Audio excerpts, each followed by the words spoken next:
Hi everybody, I'm Shell. I'm Denise. And we're from RootsBound, where we teach about clean living. And today we're going to talk to you about essential oil safety and purity and the importance of that. And we're doing a series of videos right now on how to use essential oils because this is an important part of clean living. If you're going to ditch and switch the toxins in your home, you're going to want to have essential oils in your home. And knowing how to use them safely and where to get pure oils is very, very important. Mm-hmm. So, were you adding anything? No, I was just saying yes. Okay. Perfect. I'm just agreeing. We're pretty casual, we're not all uptight or anything. Yeah. We just do this for fun and because we want to make sure that the world knows what's happening out here, especially in the United States, with the toxics that are in our personal care products and our cleaning products and our food. So it's an unregulated market. The essential oil market is unregulated, even though the FDA does have a few rules. First of all, we're not allowed to make any disease claims. And so we're very careful about how we talk about the oils. And also the bottles have to be labeled with its main purpose. So if it's meant to be put on the skin, then it'll say it's for topical use. If it's meant to be ingested, it'll say it's for internal use. And it will almost always on the bottle say pure. But purity is not something that's very common in essential oils because it's unregulated. And the FDA gives them kind of a freedom to be unregulated by saying you only have to have a certain amount of essential oil in the bottle to call it pure on the label. And it's a very small amount, like 15% or something. It's a very small amount. So here's some ways on how to tell whether or not an essential oil is pure. First of all, it should always come in a dark bottle. This bottle is dark. The reason why is because when an essential oil is exposed to sunlight, it loses its health benefits. It still smells good, but it loses its health benefits. Same thing if an essential oil is heated above 110 degrees. It loses its health benefits. You always want to make sure that your essential oils are in a cooler place. Don't leave them in your car in the middle of summer, and then your essential oil will last forever. And then add it to your food after you have cooked it. Right, after you've cooked it. If you're using oregano or something like that. Mm-hmm. Now, ingesting oils is very controversial. It's super important that your oil be pure if you're going to ingest it, and that you use as little as possible if you're going to ingest it. Oftentimes a drop of this oil is too much in my foods, and so I'll use a little toothpick to get in there and then I'll stir that into my food. So purity and less is more when it comes to ingesting. So that's important, a safety issue with essential oils. Okay, so dark bottle for sure. You want it to have quality plastic. Essential oils eat through plastic. So if your bottle of essential oil has a cheap plastic dropper thing that you can squeeze, that's probably not pure oil, because pure oil is going to eat through that plastic. Right. So it's been diluted with something, maybe alcohol, I don't know. So there's all kinds of practices out there that aren't good of what people are putting in their essential oils. I'll have people tell me, yeah, I tried essential oils once, but they didn't work, or they made me sick, or they gave me a funny thing on my skin. A lot of times that's because the oil they use, they bought at the grocery store, and it's just not a pure source. So you want to make sure that your oils are pure. The scent is also a really great way to tell if your oil is pure. It should smell like the plant seems like it should smell. Right. Peppermint shouldn't smell like a candy cane. It should smell like peppermint. Peppermint is the flavoring in a candy cane, but that really sticky, sweet scent that you find in some essential oils, that's made to make it smell better. Those are diluted or adulterated is a very common word to use to make it smell better so that you'll want to buy more and use it in your home. So, but ditching toxins to add toxins isn't really doing any good. You want to actually ditch your toxins with something pure. So make sure it smells like the plant should smell. Lavender should smell like lavender, not perfume. Okay? So another way to tell is potent. I mean, it should be potent. Potent. Like you should be able to smell it and know that, oh yeah, that's lavender, or yeah, that's peppermint. Yeah.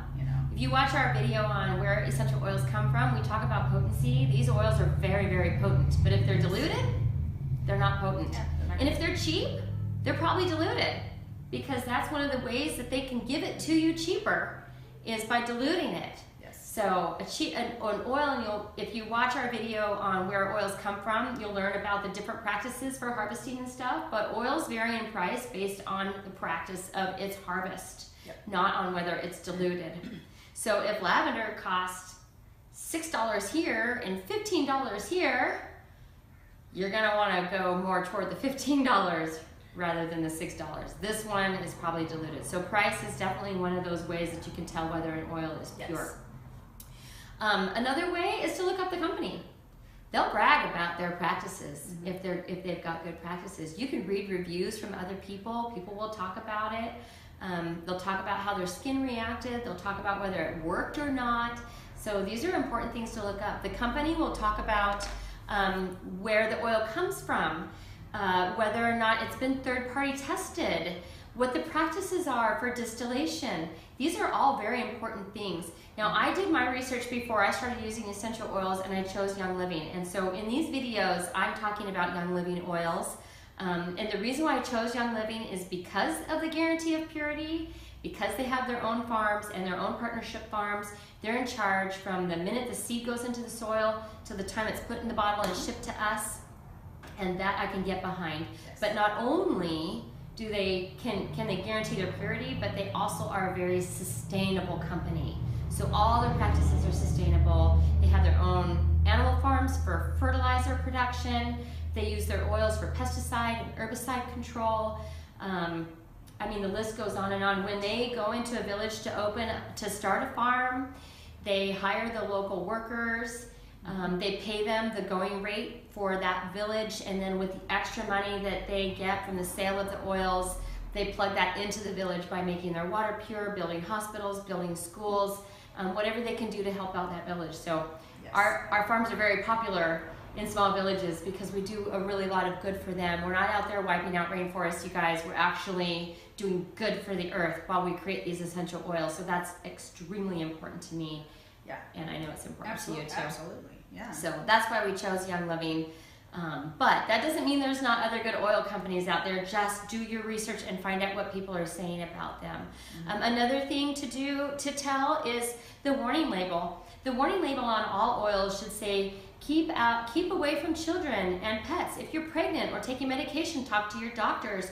Avoid your eyes, avoid membranes, things like that. But if it says it's flammable, keep away from fire, probably diluted with some kind of alcohol. Okay? Essential oils are not flammable. Yeah, they shouldn't be flammable. and yeah, do not put on your skin. I kind of wonder what is in it that I can't put on my skin. Right.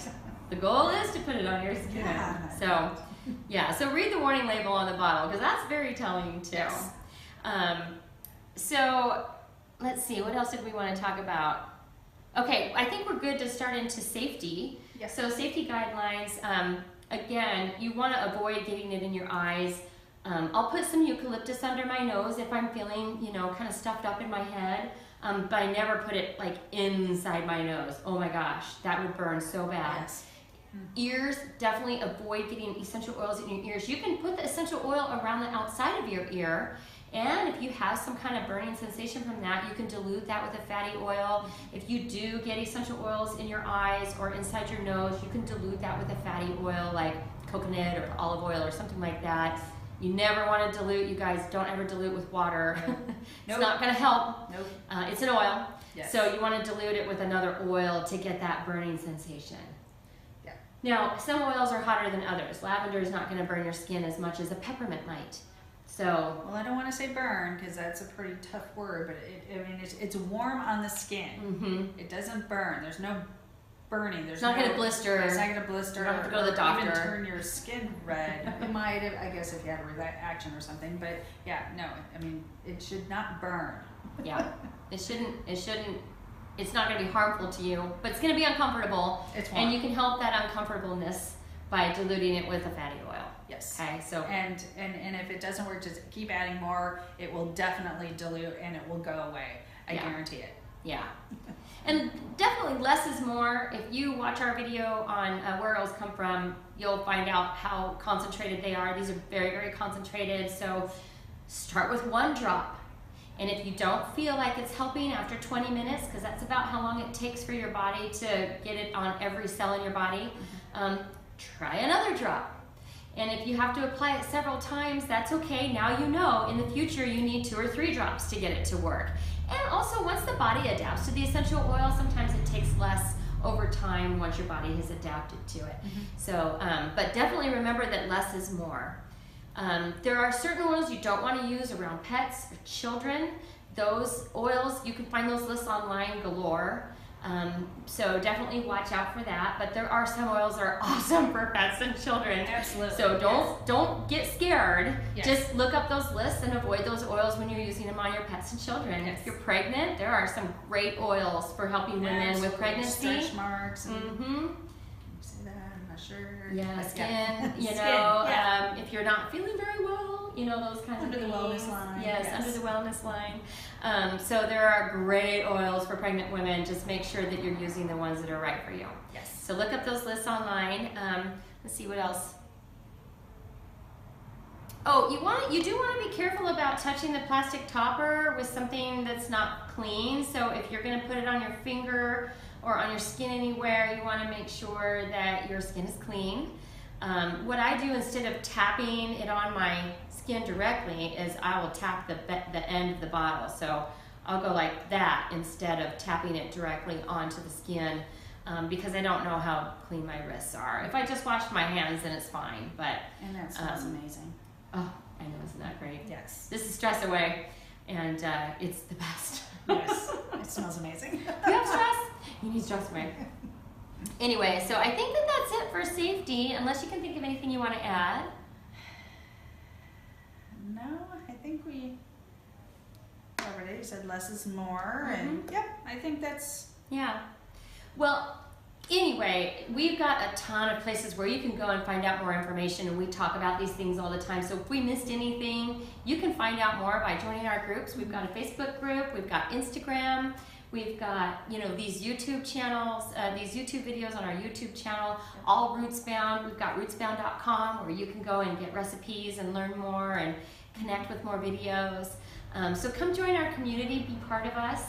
And it's a wonderful community. Yes, There's absolutely. Lots and lots of information and wonderful people out there that are willing to help out in any way, shape, or form. And if you want to purchase essential oils through us, you can do that from my website. Just go to the tab that says Order Online or Order Oils, and that's in the RootsBound.com, and that can get you started with using Young Living oils. And you can download her free guide on there too. Yep, you can download my e-guide. So the coupon code for that is Clean Living Free.